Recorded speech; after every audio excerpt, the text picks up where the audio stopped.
Welcome to the Psychedelic Mindscape, a podcast that delves into two fascinating topics, psychedelics and leadership. I'm your host, Victoria Lauren, and today we are back with part two of my solo session. So, in part one, I dove into my entire life story essentially and how I got to be where I am today. But I heard from many of you that you wanted that part two that dives into the work that I'm doing with executives, with professionals, bringing psychedelics, macrodosing, microdosing into the workplace. So, for this second part, it is not, in fact, a solo session. I had Tony and John from The Present Professional interview me. So, this recording will be more of a Q&A style, but answering all of those questions that were left from the part one solo session. So, I hope you enjoy. Thanks, John. Great to be here again with you and Tony. Yeah, unfortunately, for anyone that has not heard, the ruling came back with some not so great news. So on August 11th, the FDA officially, I don't want to say rejected, but denied the new drug application that Lykos Therapeutics had put forth, complete with multiple phase 1, 2, and 3 clinical trials, saying that they would not approve the use of MDMA-assisted therapy for the treatment of post-traumatic stress disorder. So with that, and the reason why I say I don't want to use the word rejection is that there is still a path forward. There is still an opportunity for the federal legalization of MDMA-assisted therapy. However, it will require additional phase 3 clinical trials. And for anyone that is not familiar with pharmaceuticals or drug development processes, those trials are very expensive. Just takes a lot of resources, personnel, people to include in it to power the study, and takes years. So we are looking at a long time, I think. I would say yes in the future, but still a couple of years out.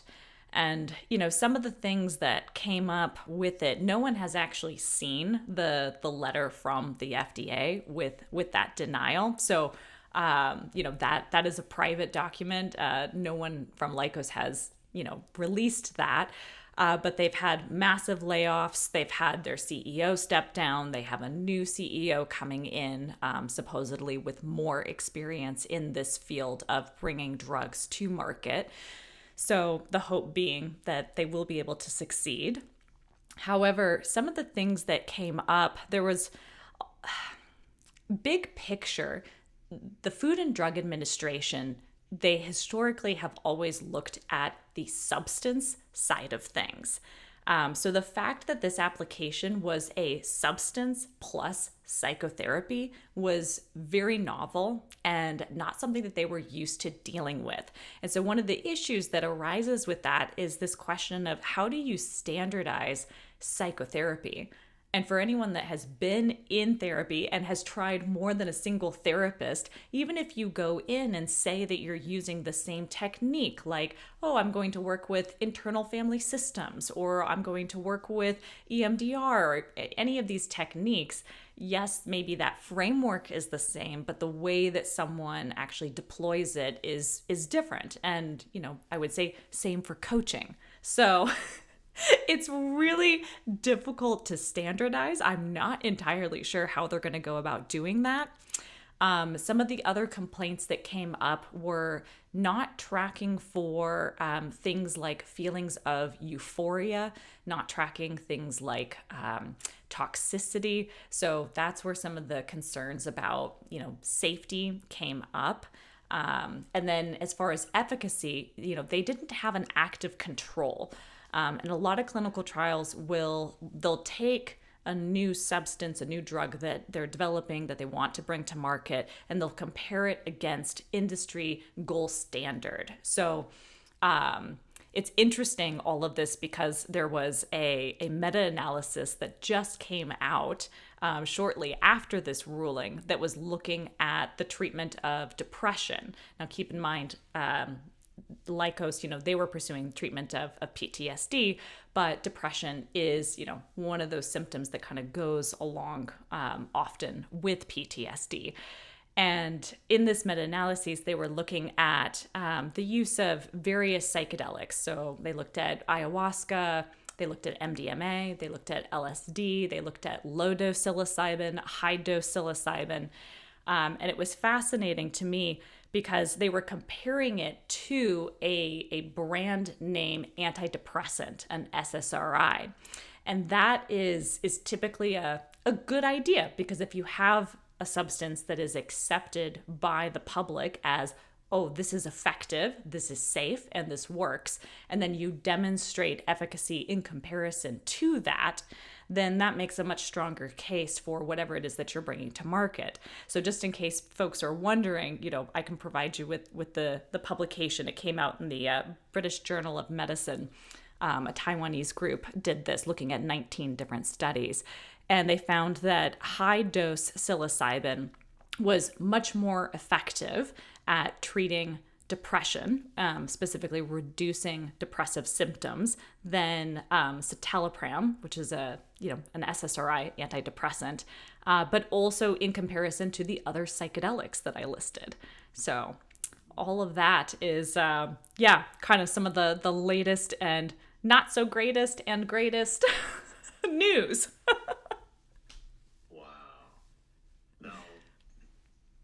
I think so. What you were demonstrating there in the meta-analysis was the active control as well. So being able to compare it against that SSRI, but then what you mentioned about the MDMA study is there wasn't an active control that really compares to MDMA. And if you know the effects of MDMA, I can't imagine that there's something out there that could really compare to it from an active control standpoint, right? Right. What would you use to compare that to that would actually be useful for that FDA study or for the FDA approval? I don't know. But that's an interesting point. Yeah. One of the things that they had thrown out was niacin, actually. To use as a control. Obviously, it doesn't have the same heart opening and empathogenic effects as MDMA, but it does it does make you itchy, and I think the commonality was that you feel flushed and slightly overheated. So that was one idea. I wonder on the other side of things, Tony, what would be what are the top drugs that are out there to treat PTSD? What would this approval, who would this approval have been putting out of business, I guess, is my bigger question. Yes, that is a very good question. Mm-hmm. Let's not get there. It always comes down to money, so that's a factor. So yes. Great point. Seriously. Now, coming off of those results of the meta-analysis and high-dose psilocybin being that effective treatment of depression, but now let's look at the positive psychology side of things, and what might be the benefits to the everyday person or the leader in your case, and if it has that effect in being more effective at treating depression than what the industry standard is, then what effects might it have in providing more human flourishing? Yeah, exactly. Well, I love that you're bringing this point up, and this is something that I find myself talking about a lot, because when we look at the whole approval process. And, with MDMA and PTSD, this is about taking people that have, night terrors, crippling anxieties, reactivations of these traumas, these triggers. And so it's someone that is not able to fully be themselves or function in society as in the way that they would like to, bringing them from not functioning to functional. But similarly, if you have people that are already functioning in society, you can take them that further step, and go from functioning to flourishing. So that's why I love working with these tools in the application of leadership skills and improving just a team's ability to connect, to empathize, to communicate, to understand one another. Those are some of the beautiful things that can come out of it. And I think that Oregon, I'm really happy with the way that, obviously I do take issues with some of the things in terms of how it was rolled out for access to legal psilocybin. I won't bore everyone with my thoughts on that. But the thing that I really like is that in our model in Oregon, you don't have to have a prescription.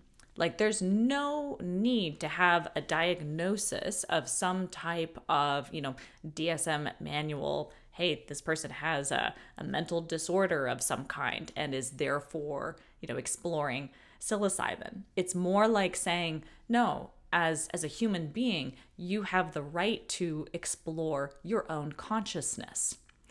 And this is a concept that some have referred to as cognitive liberty. I have the right to explore my own consciousness, my psyche. And I love this approach because it's saying, we don't necessarily need someone that is struggling and trying to reintegrate back into society as a healthy, functioning individual. It can be just, any one of us that are walking around and leading our lives, but simply want to understand ourselves better, want to see what are the mindsets or the belief systems that are blocking us from happiness, from fulfillment, from, finding that sense of purpose and connection in the world.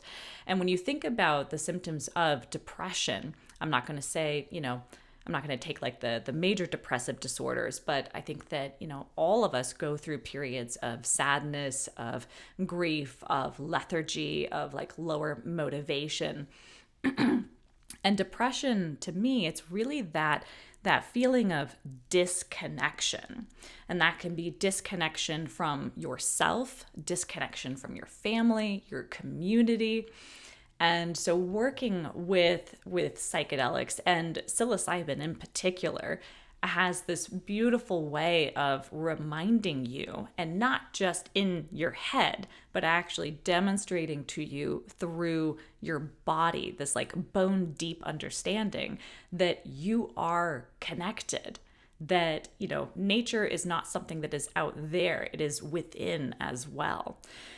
And I think that humans, that when we feel connected, then all of a sudden it's like, that energy can flow for us. And so then we're able to go out into the world and, pursue whatever purpose is calling to us. And so my whole point of view on this is that the more people feel connected to themselves, their families, their community, their work, then the better work that they're going to do, the better person that they're going to show up as in society. And if we have a planet full of happy, connected people, well then, they're going to make decisions that continue that ripple effect of increasing the happiness of those around them. They're going to recognize that their decisions have this larger outsized impact that flows from them. And so when we talk about this in terms of leadership, everyone knows that if you've got a boss who does not do a good job of, let's say, acknowledging fears or, difficult emotions or tensions within the team, then, that can really impact the team's morale. And if the entire team is feeling like, oh, I'm not heard, I'm not understood, like this boss just doesn't get it, then like they lose their motivation, productivity goes down, and then what does that impact? The business bottom line.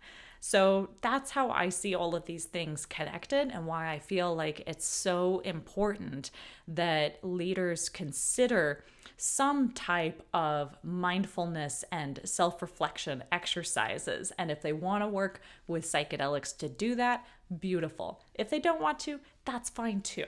But that's kind of my personal beliefs around it. Wow. I think that was beautifully said. And I had a question. I'm still gonna ask it. I think you answered it as you were talking, because I was like, if I heard this and I was on the opposite end of psychedelics, I would be leaning into like listening more if I was kind of being a naysayer. But I still want to ask the question about, what do you say to opponents and folks that have this negative stigma around psychedelics, and maybe they were some of the folks that were in the decision that was made, with the piece that you mentioned earlier about the FDA. But not only that, but someone who could be listening right now who's like, I've never taken drugs. Like, it's just bad for you. Just all these things that might come up for somebody based on either ignorance or their own experience. Just curious, like, what do you say to the naysayers? That's a great question. I appreciate that. And, for those that are naysayers, I mean, I used to be one. I grew up in a household where drugs were bad, just full stop. There was no differentiation between something like psilocybin and fentanyl, right? Like they were all just, nope, it's bad. And I think that, for me, a lot of it is about taking people back to the history of the war on drugs and encouraging folks to understand kind of the political landscape and the dynamics that were at play during that time. You've got a war that was very unpopular, that people did not really feel like supporting. Simultaneously, you've got the rise of drugs like LSD, and LSD still to this day, I would say, probably carries some of the most stigma around it, based on this movement back in the 70s. And so, people are, there was this whole thing of like, oh, tune in and drop out. And it was just like, drop out of society, like don't go into the war. And it was really, I don't know, looking back, it feels like it was really the wrong message, right? Because to me, tuning in and like dropping in, like connecting more deeply would have been, I think, a better pathway rather than this encouragement of withdrawing. But, we've also got the whole, the hippie movement, the anti-war movement, right? And so then when you think about just a country and the way that they operate, if a country relies heavily on their military presence and that, sort of physical power, and all of a sudden the people that are supposed to be filling those roles and, creating your military force are not showing up, well, then that threatens your position of power. And so that's what I see as kind of this, big kind of underlying motivator for the war on drugs, because people were not stepping up to fulfill their American duty. And so then with the war on drugs, right, like everything turned into Schedule 1. And historically, the DEA has almost never, like descheduled something. Once it's considered like an illicit substance and is, federally illegal, the DEA does not walk back on that decision. There's like maybe 1 or 2 examples of them doing that. So we have a long history of that. Obviously, the war on drugs also shut down research. So there was this like 30-year pause on psychedelic research. And while there was some really interesting information that was coming out at that time, the fact that scientists weren't able to continue that research meant that the general public never received, like the clinical evidence side that says, hey, when we look at this for safety and efficacy, wow, it's really impressive. So I would encourage folks to understand the history of the war on drugs and where that came from. A great documentary that I'll just put a plug in for was directed by Cosmo Fielding Mullen, and he created a documentary called The Sunshine Makers, and it's all about the history of LSD. So if anyone wants to know more about that, it's a fun documentary. It's very interesting, and it dives into all of that history. So that's one thing that I would say.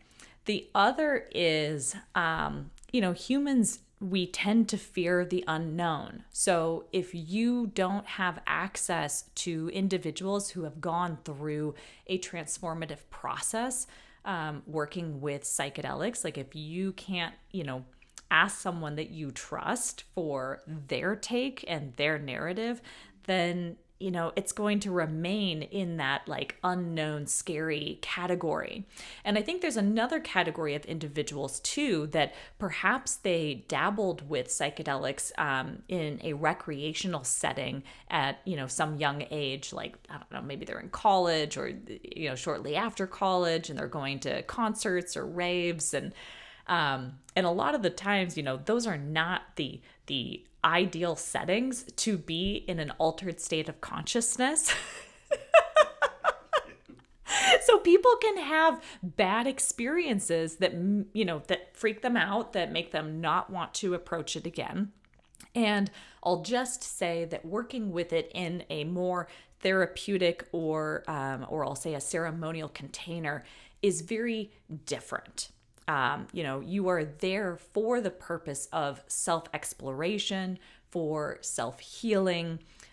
You're working with a facilitator who is trained and licensed to help you navigate this altered state of consciousness.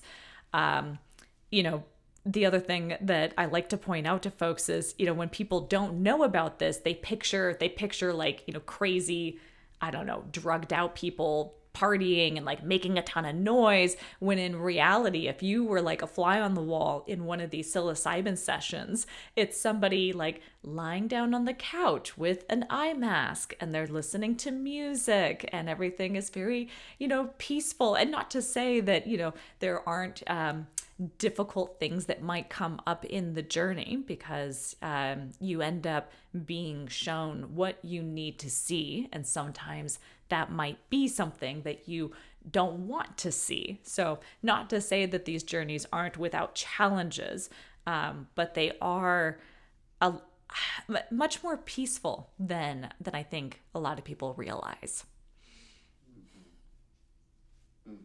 Beautifully said. Thank you. It's like it was really well laid out. And so say someone is, now sitting here thinking, well, okay, I'm interested. I'd like to learn a little bit more. You pointed out one documentary, one study. The one place that I found a lot of research that's been useful is the Johns Hopkins Center. Like they have a whole bunch of different. I can't remember exactly what is it. The Johns Hopkins, is it Center for Consciousness Research or something like that? Yeah. I don't know the exact name either, but yes, that is the group that has done a ton of work and has kind of led the way in psychedelic research. So if you want to see some more studies and things that where researchers are actually exploring what this does for for the functioning adult, Johns Hopkins has a lot of that research that you can find via Google as well. So now, okay, they've done a little bit of research, they're thinking about it. These kinds of experiences, I agree with you that there is a a recreational approach, and then there is a ceremonial approach, or whether that's with others or even just this like internal ceremony of discovering something new about yourself. And they're really, really powerful experiences that you come out of with this like newfound clarity that you just wouldn't have otherwise. And that's been like my personal experience has just been very, very profound and open to like I feel that I've come out of those experiences with just an open mind, like, and different ways to move forward, but not in any way thinking that it wasn't worth it or wasn't a good experience or something like that. But so now you have someone that's interested in sitting here like, okay, like maybe I could dabble in something like this. What would be the different pathways like for them to pursue something like? Is it like you just fly to Oregon and see and have your experience, or how have you had? Well, I guess it's a twofold question. How have you had your clients engage with you, I guess, within Oregon, and then how have you had clients engage in the process like from elsewhere? Yeah, great questions. So, if someone is interested in exploring the psychedelic space for themselves and they would like to stay in the United States, then Oregon is a wonderful option because we have all of the licensed service centers. So people can fly out. I mean, I live in Bend, Oregon. It's a pretty small mountain town, and we've got 5 service centers here. So I kind of see Bend as becoming like the psychedelic destination where people come out for a vacation where they're also, engaging with this type of self-exploration. So folks that I'm working with that are in Oregon, they've got access, which is wonderful. And as I said, there's no need for a prescription. You can simply walk in and say, I'm interested in trying this. And then, you can set up your session that way. So if I'm working with someone here, just for overall context, so I have a coaching arc that I'll take people through that typically lasts, we'll say 6 to 8 months, depending on the work that needs to be done and how deep, they want to go. But we do this preparation process where we spend several months creating a mindset map. And this is all about identifying what is your goal, like what is the thing that you are working towards. And usually I'm approaching that from more of the professional standpoint, since that's, the arena that I'm working in. But that's not to say that someone can't come in with a more personal goal, something that they want to see different in their home life or their family life. And then we go through and identify what are the behaviors that are sabotaging your chances of success. How are you showing up that is working against this goal? And then we dive into the fears underneath of those behaviors because they're motivated by something, right? Like that self-sabotaging behavior that you don't like, that you might feel anger towards or shame about. It's there for a reason. So we dig into the fear that is motivating that. And once we've got that laid out, then people are able to see this cycle of, oh, I want to move towards my goal, but I'm sabotaging myself. Oh, but those behaviors are actually very intelligent and they're serving a purpose. They're keeping me safe from this, thing that I fear might come to fruition. And a lot of the times it's fear around like loss. So it could be like loss of your job, loss of your relationships, loss of status, loss of public image. Or it could, I would say fundamentally, a lot of the times it gets down to really a fear of death, a fear of completely, it's like loss of self, loss of life, loss of livelihood. So once we have that laid out, we then dig deeper into some of the things that that individual would have learned early in life. So in childhood, could have been, in like your impressionable teen years, or even like in previous careers. Some of those first jobs that you have, out of school can have a really big impact on the way that you view yourself, your role, and the way that the world works. So then we go in and we actually identify what those beliefs are that reinforce this pattern of the fear motivating the self-sabotaging behavior, preventing you from making progress on your goal. So that's the mindset mapping exercise that we spend a couple months working through initially, as well as doing just kind of an inventory of your overall wellness. So when I'm working with someone, I'm not just looking at, them in the professional role. Like I want to understand where do you show up for yourself in terms of your physical wellness, your emotional wellness, your spiritual wellness. And then a lot of times work falls into the intellectual wellness. It's like, are you intellectually stimulated by your work? Do you feel this excitement, this sense of purpose with your work? And not to say that it's necessary to feel that. I have some clients where, their profession and like what kind of is their source of income is very different from their passion. And in that case, we work on looking at, well, how can you take the money that you're earning from that income and invest it into your passion. So it's possible to have your passion and your creative outlets be separate from your work. They don't have to be one and the same. So that's preparation. Then this individual, if they are in Oregon or they're flying to Oregon, then they will go to a service center and sit for their psilocybin journey. And with that process, there's a preparation call, there's an intake call that they would do, with that service center.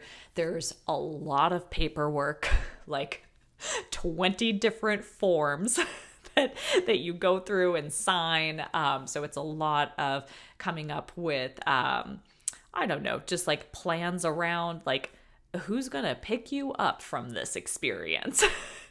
Who's your emergency contact? So all of those typical things that you would expect. So you go through all of those forms, your preparation call with them, and then the journey, you block out essentially an entire day.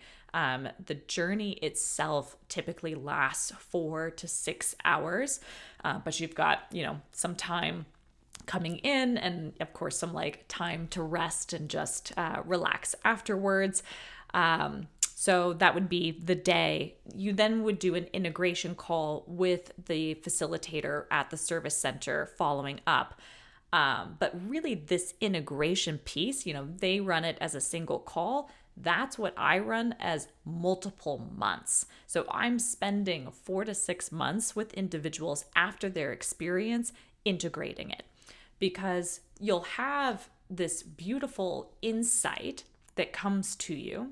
And just so that people are clear, not all insights necessarily come to you in the journey. So sometimes those insights are actually popping up days or weeks afterwards, because as you go back and integrate into your life, you're able to see yourself and your own behaviors with greater clarity. So you might start noticing connections between, oh, here's this belief that's popping up and I'm able to really see it. Or here's this behavior or this habit that, wow, that's really not working for me. So you don't have to necessarily have the insight in the journey in order for that to arise. But the integration part of it is really important, because it's taking that understanding or that insight and then creating actionable steps of how am I going to turn this into a behavior-based change, or, this shift in identity that then translates into these new habits or new ways of being in the world. And how do I practice that? Because if you don't implement it, if you don't practice it, well, then you're not going to change, you know? So that's what I say to people is like, yes, you know, the experience itself can be really beautiful and insightful, but if you aren't taking those insights and taking advantage of the cognitive flexibility that arises, right? As you said, John, it's like you see this new possibility for the way that you could be or can be in the world. So you have to really practice being that person that you want to become. So some of those are things that we'll identify before the session. Others will arise afterwards through those insights. And then it's about having that accountability partner. And I'm all about experiments. I love running experiments. So it's, you know, hey, let's tweak this one behavior. Let's say that, you know, perhaps there's a boss that they show up to a team meeting, and if they see their team kind of floundering or uncertain about the next step, then their normal is to just step in and make the decision and say, this is the direction that we're going. These are the next steps. Go implement it. And, you know, perhaps this individual was working on something like, oh, I want to get better at delegating, you know, to my team, or I want to get better at, you know, reducing my workload, trusting my team more to handle the work.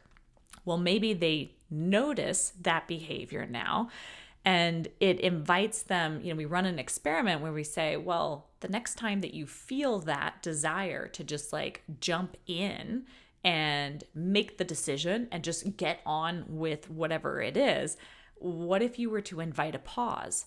What if you were to just sit and take 10 breaths and just see what happens as you let the team struggle? You know, this is something that they refer to as that, you know, productive struggle in school. It's all about teachers not jumping in immediately to solve things for the kids, because kids need to learn that they can do it themselves. And so it's kind of a similar concept at work as well. But to complete the answer to your question, John, about where people would go, so you could fly to Oregon for this experience. Colorado also has they haven't rolled out their licensed, like, legal above ground, but they do have a Natural Medicines Act that has made it accessible. It was a part of the whole decrim nature movement. So if people would prefer to work, you know, either with you know, just with themselves or with an underground facilitator, someone that perhaps is not licensed but that has been practicing for decades, you know, that could be a really great option to go to Colorado. And then other people are really enjoying the international experience, where it's an entire retreat that is packaged and built around this work with psychedelics or with plant medicine.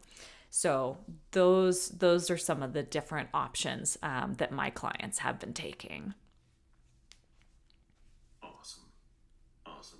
And, you know, I know that you work with clients as well that, you know, choose not to do a journey. Yes. Right. And I guess with that, what differences have you noticed between clients that choose to do the journey and clients that choose to, you know, move through a coaching engagement? Yeah. So I love to tell people that psychedelics are not necessary. Like, you can go through this coaching engagement without it. Some people will decide, well, I don't want to have a big journey. Like, that sounds really scary. I don't know what's going to come up. So maybe they just want to try microdosing.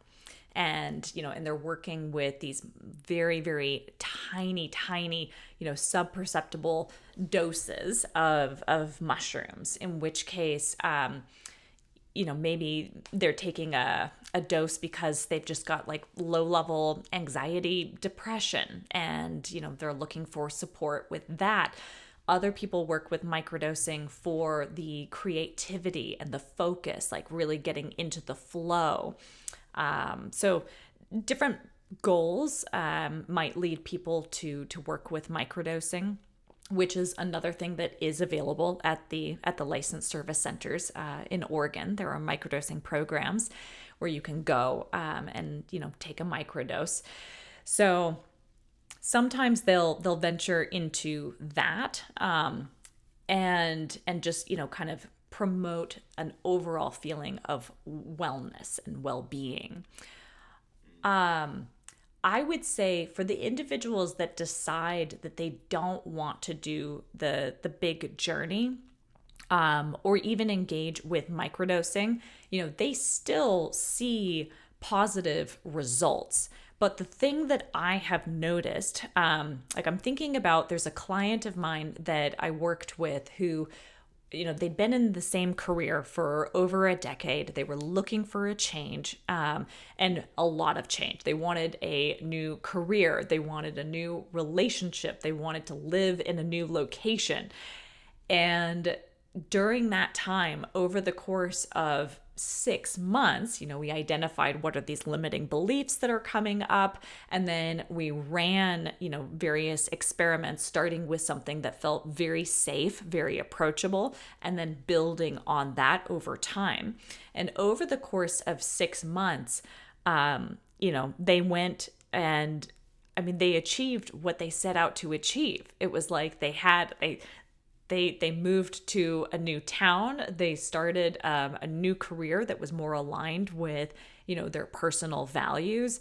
They entered into a new relationship, and then side benefits. I just saw all of their creative outlets flourishing. So it was really beautiful. And that individual opted to not work with psychedelics in any way. What I think they brought to the table, though, was a deep desire for change.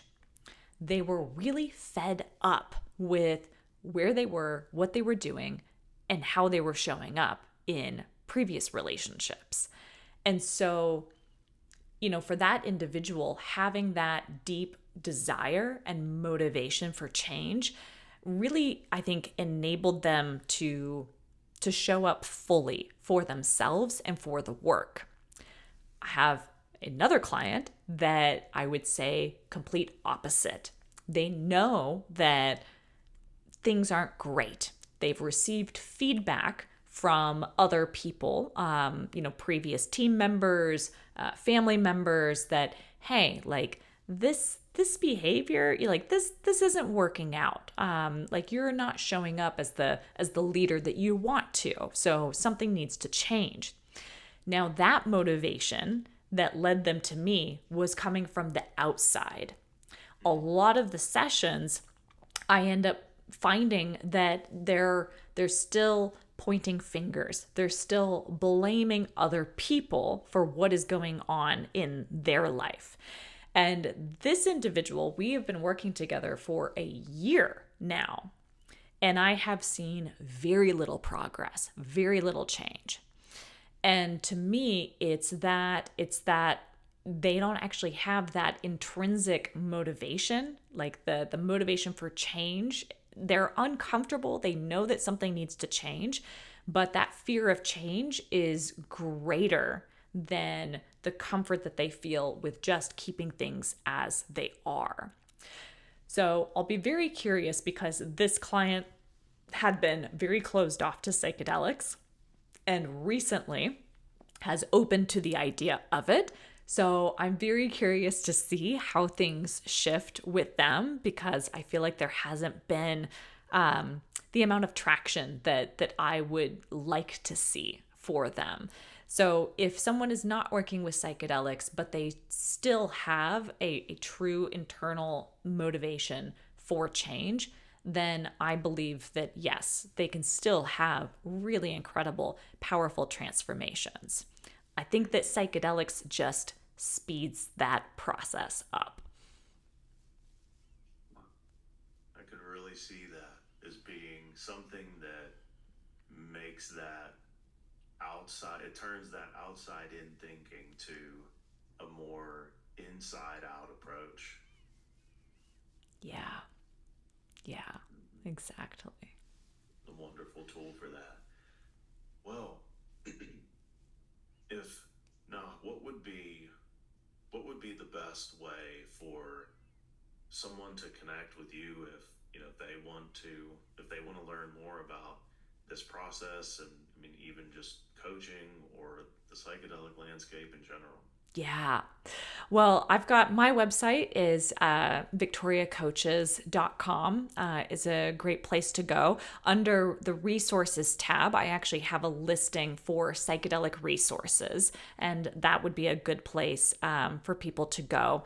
One of the offerings that I have on my website for free is a psilocybin preparation guide, and it's really focused around doing this internal work ahead of time so that you can really make the most out of the experience. I have also had clients work with it as an integration tool if they have gone through a psychedelic journey and then they discover me. And it does work really beautifully for after as well. So that's available as a free download on my website. People can also schedule a free 30-minute exploratory call with me on that site. And then if you just want to, stay tuned to what's happening in this world, I'm on LinkedIn, Victoria Lauren. I'm on Instagram as Victoria Coaches. So I post and share a lot of, just what's happening in this space, as well as, some practical tips and tricks and various tools for leaders. So you can go that route. And then I'm also a member of the Humescence team. So humescence.com is also a place that you can go. Depending on when we actually release this recording, I don't know if it'll be in advance of the webinars, but I do have 2 free webinars on September 24th and September 27th. Those are on having the 5 most difficult conversations that all managers have.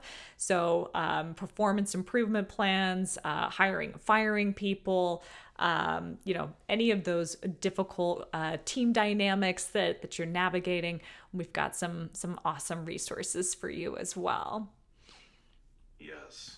Nice. Thanks for the plug there. It is wonderful to have you on the Humescence team, and this is again so many powerful transformation tools that you talked about, moving from the immunity to change process and the mindset mapping and all of the things that you are able to provide just through a coaching lens itself. And it's been so fun being able to explore the psychedelic landscape as well as just this tool that you know is available from nature, right? And that was Exactly. my original thing, was thinking about like the war on drugs and where we are today, was who was some other human to tell me that I can't take this plant, this Yeah. this, right? It just seems like ridiculous, Yeah. right? Yeah. But when Well, you think about, you have to go to the landscape of the 70s to understand why ridiculous it can be, can end up in a war on drugs, I guess. yeah. Yeah. Um, so Exactly. I mean, I think that's right, exactly what it is. It's a tool for people to be able to access, right, an altered state of consciousness, right? Something to disconnect you from this, this reality, which one is which, Right. right? In order to open your mind up to new possibilities, and doing that with a coach has to be one of the most powerful ways to integrate it into your life. So thank you so much for bringing that to the present professional community, and I'm excited to hear everyone's questions coming out of this one. Yeah. Thank Awesome. you. It's